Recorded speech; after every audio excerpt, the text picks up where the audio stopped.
Ayan. Ito po ay December 29, 2022. Hindi na po Pangulo dito ang dating Pangulong Rodrigo Roa Duterte. Pero basahin niyo po. DOH, Department of Health, Malasakit Centers gave 14.6 billion in aid in patient beneficiaries in 2022. Malasakit Center gave 14.6 billion worth of government assistance to over 1.4 million beneficiaries patients in 2022, the DOH said on Thursday. DOH po hindi po OSP. Hindi po Old School Pinoy, DOH. Nakikita niyo yun? Nakikita niyo yung epekto, yung tulong, yung batas. Hindi po ito paramihan ng bill, paramihan ng batas. Ang pinag-uusapan po natin dito, katulad nga ng sinasabi ni Tatay Diggs, gawin mo yung tama, gawin mo yung direktang makakatulong sa mga Pilipino.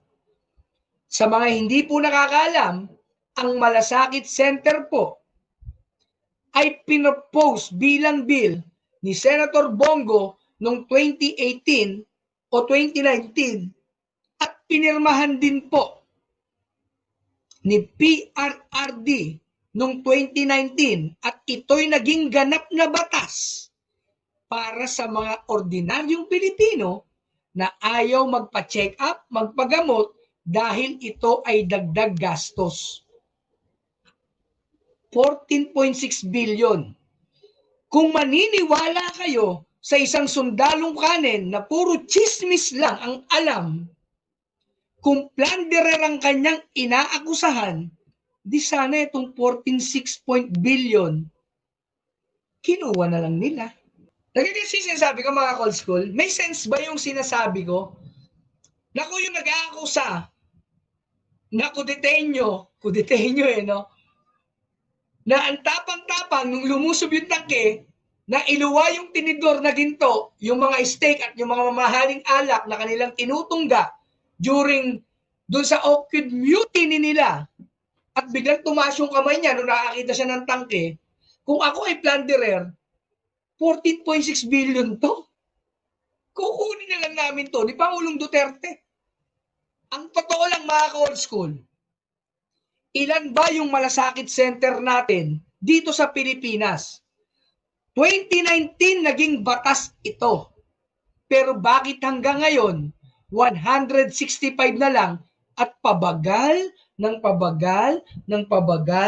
dumagdag ang Malasakit Center sa buong Pilipinas. Si Mang Bertong Barbero nagkwento sa akin. Tinatanggalan ng pondo sa utos ng ambisyosong tambaluslos para ilagay sa AKAP. Sa AKAP na inimbento nila, na programa lang nila na hindi naman ganap na batas. At yung ibang pondo para magpatayo tayo ng Malasakit Center na ibigay, di umano, sabi ni Mang Bertong Barbero, sa 3 demonyo sa Kongreso. Ay, ang linaw-linaw niya, hindi ako nagsabi niya, no? December 29, 2022, 14.6 billion in aid to patient beneficiaries in 2022 ng Malasakit Center.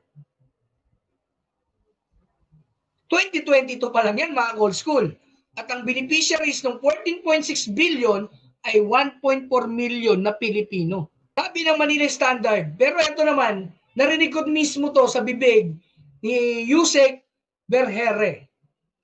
Malasakit Center beneficiaries reach 10 million na Pilipino. Nakita niyo yung pagkakaiba ng maraming bill na naging batas dito sa mga direktang nakakatulong na bill na naging batas para sa ordinaryong katulad nating mga Pilipino?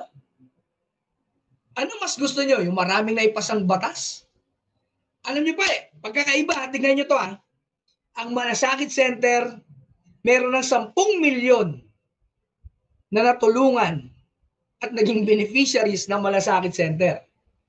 Yung kay Sundalong Kanin, yung kailangan i-renew ang mga license ng mga architect o abogado o kung anong mga professionals natin every year na dagdag gastos. Kaya nga 'di ba? Doon siya na bigla niyang binago 'yun. Kaya raw siya babalik bilang senador para baguhin yung batas na ginawa niya. Ito nakakatulong. Yung isang batas nagpapahirap. So, yun yung sinasabi sa inyo, hindi ito labanan ng quantity, ito ay labanan ng quality.